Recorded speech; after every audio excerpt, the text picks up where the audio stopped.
And now, the Business of Government Hour. Welcome to the Business of Government Hour. I'm Michael Keegan, your host and managing editor of the Business of Government magazine. Today, government confronts significant challenges that have both near-term consequences and lasting impact. The complex nature of challenges being faced slam up against the harsh budget realities.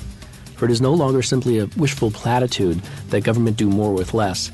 It becomes evident that it needs to change the way it does business, to make smarter use of increasingly limited resources, leveraging technology and innovation to be more efficient, effective, and evidence-based in delivering its varied missions.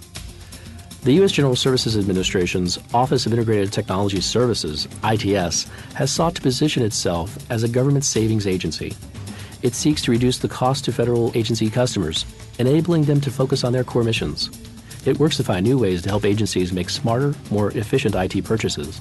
And at the same time, it looks for new and innovative ways to maximize the value of government IT while also lowering its cost. What are the strategic priorities for GSA's Office of Integrated Technology Services? How does ITS maximize the value of government IT while also lowering its cost? And what is ITS doing to improve its operations and become more efficient and agile? We'll explore these questions and so much more with our very special guest, Mary Davie, Assistant Commissioner, Office of Integrated Technology Services, ITS, in GSA's Federal Acquisition Service. Welcome, Mary. It's great to have you. Thank you. It's just great to be here. Thanks for the invitation. Also joining our conversation from IBM is Paul Kayada. Paul, welcome. Thanks, Michael. Nice to see you. Mary, good to meet you. Before we delve into specific initiatives, let's start off learning more about your organization. Can you briefly discuss the mission and continued evolution of the United States General Services Administration's Federal Acquisition Service, FAS? Federal Acquisition Service was lucky enough to get a new commissioner February. And he has set us on a really interesting path in terms of the evolution of what the Federal Acquisition Service does and the services that we provide to our agency customers. He and Dan Tangerlini, both our administrator, really want to see GSA's role and mission in government increase in terms of the value of services that we provide to the other federal agencies so that they can better accomplish their mission. And what I mean by that is a lot of people, when they think of GSA and when they think of the Federal Acquisition Service, they think of there's a whole lot of contracts. I think a lot of people also know that FAS manages the government's fleet. We do personal property management and disposal, which is some really interesting things like helping NASA dismantle the space shuttle and dispose or, give those parts away where we can. We do computers for learning. We manage the government's travel program. We provide not only supplies to the warfighter and help also do wildland fire fighting, but we deploy people overseas with the troops so that they have access to things that they might need, again, mission support. And we also deploy people in emergency situations such as Katrina and Hurricane Sandy, again, to help local communities get what they need and help government continue to operate. And then, of course, in my area, a lot of IT and telecommunications. And so Tom and Dan really see a lot of opportunity for us to help other agencies utilize our solutions to save money and really to help them be more efficient in their core mission. To drill down just a little bit, could you go into the FAS Office of Integrated Technology Services? Well, of course I can.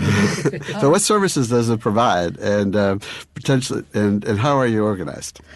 I've been with ITS for 3 years now. And in that organization, about a quarter of all federal IT spend comes through ITS. We focus on providing network services solutions, so telecommunications nationally and globally.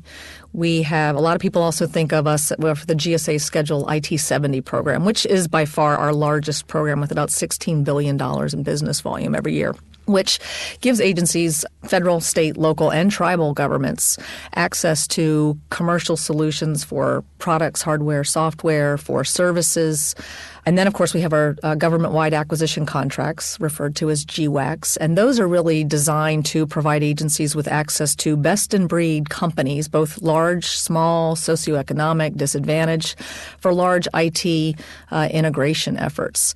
We We've got about 550 people across the country, and we do everything from making contracts accessible to providing people with training on how best to use those contracts. We provide people with scope reviews. We give them templates that they can use with our contracts. And then we really focus more on working with the agencies to help build the right solutions to be responsive to what their needs are. So we've moved away from really a contract build focus to a solutions-based to help meet, administration priorities such as cloud, data center consolidation, things like that. Great. So Mary, I'd like to turn to your role as Assistant Commissioner of ITS. What are your specific duties, and how does your efforts support the overall mission of GSA? So I think my biggest duty is to support the folks that carry out the functions in ITS. And increasingly, at least through, this administration's really focused on IT. And the federal CIO has just been wonderful in recognizing the role that IT can play for federal agencies and really making the mission not only more effective and using IT as an enabler, but how we deliver services to the citizen and how to improve that interaction and people's accessibility to government services. So we work a lot with OMB and the other agencies, again, like I said, to identify needs and then help facilitate some of these things. So IT reform plan, a digital government strategy, data center consolidation, cloud first. We work directly with OMB and the agencies to identify the need, the requirements, and then, figure out what the right solution for that was. So I really see my role as the enabler and the facilitator to manage those relationships and then to work with our staff to make sure that we are working with the agencies and really developing, again, sort of these collaborative community solutions. And I absolutely love that role. I've been at this work for about 25 years.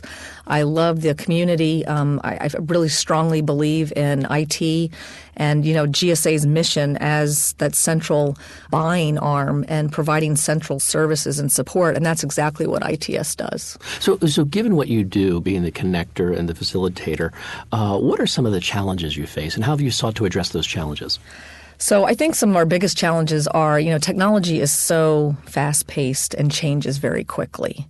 And it really is trying to ensure that the acquisitions that we put in place and the acquisition process, what I say, mirrors that technology environment. How do we create an effective acquisition process that enables people to buy what they need as quickly as things change? And also, as Mark Day, my deputy, says, anticipate skating to where the puck is going. So, when you talk about things like cloud, and there's a big push for people to move into that space, we really have to understand how what we're buying changes, what it takes to define a requirement, what it takes to manage that requirement, keep up with industry, where the industry's going, what the service level agreements need to look like, and then structure the acquisitions most effectively to meet that. So as we work through a changing environment and figuring out how to change that acquisition process or change requirements in contracts or, look at things like security and understand the need to do secure supply chain management and how all of that impacts what we buy. That means that we've got to have an up-to-date workforce.